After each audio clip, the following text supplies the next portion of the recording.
Now that the Sonic Marathon is finally coming to an end, I'm starting to run out of original things to say about Sonic the Hedgehog, so just this once I'm going to cash in and go into the game review and YouTubers only super secret Google Drive file that has a script for every single video game out there.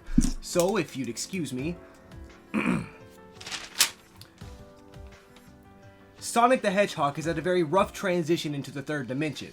In all seriousness though, Sonic Adventure 2 is way better than the first one. I actually did enjoy the first one though, despite its many flaws, but Sonic Adventure 2 improves over the original in basically every way, which is exactly what Sonic Adventure 1 needed. Unlike the original Sonic Adventure, this game took 18 months to develop and was intended to be a more action-packed version of the original game. Sonic Adventure 2 was released for the Dreamcast on June 18th of 2001. Eventually, it's re-released for the GameCube in the form of Sonic Adventure 2 Battle with a new multiplayer mode that's actually really cool. This was because Sega basically couldn't afford to produce consoles anymore, so they started to just release games instead, which honestly seems to be going better for them. When I said I had heard of Sonic Adventure 1 as a kid, I was actually lying because I meant Sonic Adventure 2. The thing that stood out to me the most was of course Shadow, who is just a cooler version of Sonic. I mean, look at him, he's cool. Of course, nowadays he's picked up the reputation of being edgy and emo, and sure, he always kinda was, but as a kid who never played any of the games with Shadow in them, Shadow was certainly a cooler Sonic. This game also introduces Rogue, who's a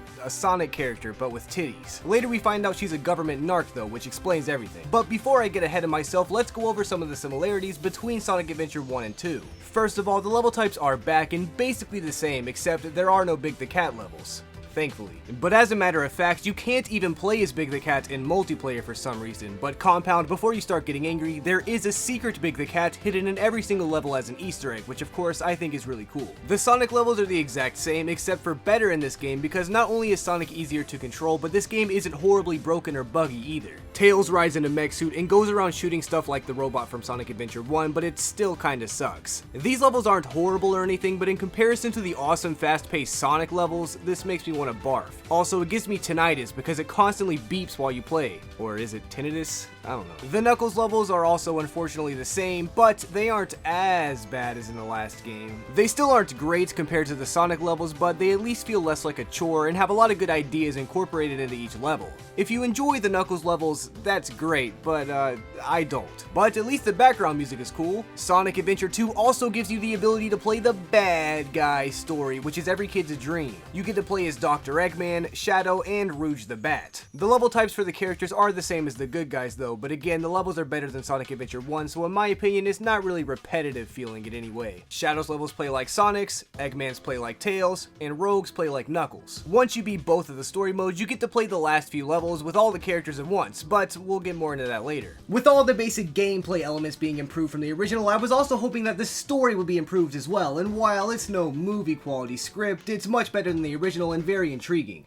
The basic story premise is that Dr. Eggman's grandpappy was trying to build the ultimate life form. This ultimate life form is this giant, weird-looking lizard thing, but somehow Eggman thought that the ultimate life form was actually Shadow the Hedgehog, who was locked up in a secret US military base. Dr. Eggman then breaks into said US military base, freeing Shadow the Hedgehog, and then Shadow decides to grant Dr. Eggman one wish, but mostly because he wants to destroy the world. You see, Shadow was around when Dr. Eggman's grandpappy was, and there was some girl named Maria who died, but she saved Shadow, and now Shadow hates everybody and is edgy and wants to destroy the world because of Maria's tragic death. Well, somehow after all that happened, the United States military saw Sonic and thought he was Shadow and captured Sonic. So the military couldn't tell the difference between Shadow and Sonic. What is this, Spider-Man 3? Sonic, while being escorted in a United States military chopper, takes out everyone on board and proceeds to rip a chunk of metal off of the chopper and surf on it down the road to escape the United States government. Wow, based Sonic. Story aside, this is one of the coolest levels to play in any 3D Sonic game ever, and dare I say, even better than the Generations remake.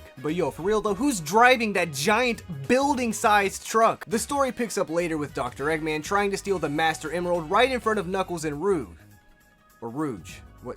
It should be Rogue. But Knuckles is not having any of that, so he punches the emerald and it splits into a million tiny little pieces that scatter everywhere, so Knuckles and Rouge need a million levels to go find all the pieces. Hey, wait a minute, why didn't Knuckles just punch Dr. Eggman? Bruh. You also look for keys in some of the levels, which is an activity I generally try to avoid by keeping up with my belongings and staying away from booze, but it's certainly not a very fun Sonic level concept. While the story as a whole is clearly better than Sonic Adventure 1's, it would be rude for me not to point out some of the hilarious and obvious flaws. The timing of the cutscenes is just so weird.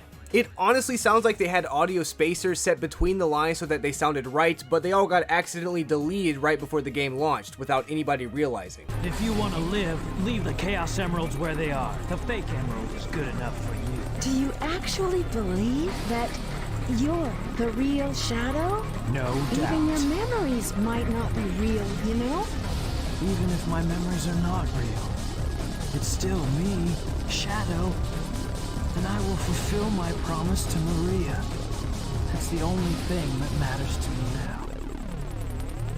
Obviously, this doesn't really affect the game that much, but it's certainly unprofessional and kinda looks funny how badly timed these lines are, along with how poorly balanced the audio is. Anyway, ignoring the middle of the story and going straight towards the end, Eggman gets his planet-destroying beam ready and demonstrates it by destroying the moon, which is a strange trope to be repetitive in video games if you're asking me. But we don't need the moon! Frick the stupid moon! Eventually, Sonic and friends start doing what they do best by trying to stop Dr. Eggman's plan. Everyone is finally working together except for Shadow, because Shadow wanted the world to blow up all along. But Amy is like, yo, Shadow, what the heck, don't do that. And suddenly Shadow remembers that despite wanting to blow up the Earth the entire game to avenge Maria, Maria herself told Shadow specifically not to blow up the Earth and to give people a chance. So Shadow was like, oh yeah, dang, and started to go help Sonic. Eventually, Sonic and Shadow both go super and start beating up that weird lizard thing that I brought up earlier that's supposed to be the ultimate life form. Yeah, you thought I was lying about that, huh? With that being said, it still might be hard to understand what makes this so much better than Sonic Adventure 1, but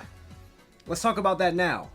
The first and most important reason this game is infinitely better than the original Sonic Adventure is because there's no dumb, confusing hub world. You just play your level, and when you're done, you go play the next one, which is exactly how it should be. Well, unless you're Sonic Generations, but that's a good exception. But that aside, the game is also just much smoother in every way. Not only are there less glitches and bugs, but moving Sonic around is a lot easier, and while the camera is still very far from perfect, and dare I say even bad, it's a huge improvement from Sonic Adventure 1. The camera's flaws in Sonic Adventure 2 really show up when you're trying to fight bosses, which is also when it was worse in the original game. Because of this, most of the bosses suck and just aren't fun, but the final boss against Shadow the Hedgehog is actually really fun and one of the best ones in the entire game if you're asking me. I also do want to reiterate that I did enjoy Sonic Adventure 1. It is very flawed, but when the game was working, it was really fun to play. Sonic Adventure 2 naturally polished up all of the rough spots from the original while also adding original characters and a more interesting story, which is exactly what the blue blur needed. I only said blue blur as opposed to Sonic the Hedgehog because outside of marketing, I don't think I've ever heard a single person say that unironically. So, where's my world record? I really wish I played this game as a kid, and since it was on the GameCube, I have no idea how I didn't. I played my GameCube all the time as a kid, and honestly, I still do, but I don't think I ever saw Sonic Adventure 2 in the store, which is weird considering how well it sold. Regardless, I'm happy to finally be able to play this masterpiece of a Sonic game, and while I didn't have the chance to 100% complete it or do everything I wanted to do due to just time stuff, I'm definitely going to go back and play this game from time to time and see what I missed out on as a kid. And somehow, Sonic Generations had worse versions of the Sonic Adventure 2 levels in their games, which is crazy. With Sonic's 20th anniversary coming up, I, along with pretty much every Sonic fan, hopes to see a Sonic Adventure 3 or even a Sonic 5. And while that probably won't happen, one thing is for certain, and that is Sega will always eventually make a good Sonic game. No matter how many complete stinkers they release in a row, and no matter how lost Sega seems as a company, they always eventually come through with an amazing game, because Sonic can't stay bad, it just doesn't make sense. If anything, this Sonic Marathon should be proof of that, considering the wide range of games we looked at. But seriously though, for the 20th anniversary, can we please get Sonic R2? Please? Well, the Sonic Marathon has officially come to an end, but don't worry Sonic fans, I will still do more Sonic videos in the future, but I will need a break, which I hope you understand. Also, yes, the Chow Garden was significantly improved in Sonic Adventure 2. If it ain't